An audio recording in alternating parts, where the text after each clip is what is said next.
హోంమంత్రి అనిత గతంలో ప్రతిపక్షంలో ఉన్నప్పుడు, తెలుగుదేశం పార్టీలో ఉన్నప్పుడు ఎక్కడైతే తన నియోజకవర్గ పరిధిలో ఉన్నటువంటి రాజుపాలెం దగ్గరికి వెళ్లి అక్కడున్నటువంటి పబ్లిక్‌తో ఏదైతే అక్కడున్నటువంటి బల్క్ డ్రగ్ పరిశ్రమల వల్ల మీకు పిల్లలు పుట్టరు రేపొద్దున, మీకు వంధ్యత్వం వచ్చేస్తది.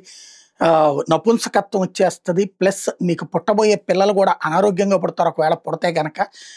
దానితో పాటుగా క్యాన్సర్ వచ్చేస్తే కిడ్నీలు దెబ్బతింటాయి, లివర్ దెబ్బతింటది. నేను ఒక లెక్చరర్‌గా చెప్తున్నాను, ఒక చదువుకున్న దానిగా చెప్తున్నాను అన్నటువంటి మాటలు ఏవైతే ఉన్నాయో, దాన్ని ఇవాళ వైఎస్ఆర్ కాంగ్రెస్ పార్టీ వాళ్ళు గుర్తు చేశారు. అదే రాజుపాలెం దగ్గర ఇప్పుడు నక్కపల్లి దగ్గర బల్క్ డ్రగ్ ఫ్యాక్టరీకి అనుమతి ఇచ్చేటటువంటి సందర్భంలో దాని మీద ప్రజాభిప్రాయ సేకరణ చేస్తే మత్స్యకారులు తిరగబడ్డటువంటి వేళ, దాన్ని అడ్డుకోవడానికి ప్రభుత్వం ప్రయత్నిస్తున్నటువంటి వేళ, చివరికి స్థానిక ప్రజలే టీ షర్టుల మీదన ఆధార్ కార్డులు వేసుకుని పోలీసుల వేధింపుల్ని ఎదిరించి పోరాడుతున్నటువంటి వేళ, వాళ్ళకి సంఘీభావంగా వెళ్ళినటువంటి బొత్స సత్యనారాయణ, కన్నబాబు, అక్కడ ఉన్నటువంటి నాయకులందరూ కలిసి అదే పాయింట్ని గుర్తు చేశారు.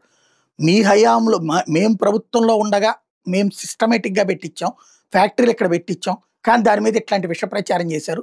ఇప్పుడు ఆ విష ప్రచారానికి లోనైనటువంటి అక్కడ ఉన్నటువంటి మత్స్యకారులు తిరగబడుతున్నారు. వాళ్ళని సమాధానపరచండి.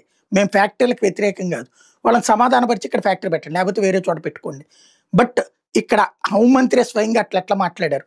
ఇప్పుడు ముక్కు నేలకు రాసి చెప్పనండి నేను ఆ రోజున చెప్పింది అబద్ధం అని, లేదా అది నిజమైతే పర్మిషన్ ఇవ్వకండి అని అడుగుతున్నారు. కొత్త పాయింట్ని చాలా టాక్టికల్గా తీసుకొచ్చారు బొత్స సత్యనారాయణ, కన్నబాబు వీళ్ళందరూ కలిసి. మరి ఏం సమాధానం చెబుతూ ప్రభుత్వం చూడాలి.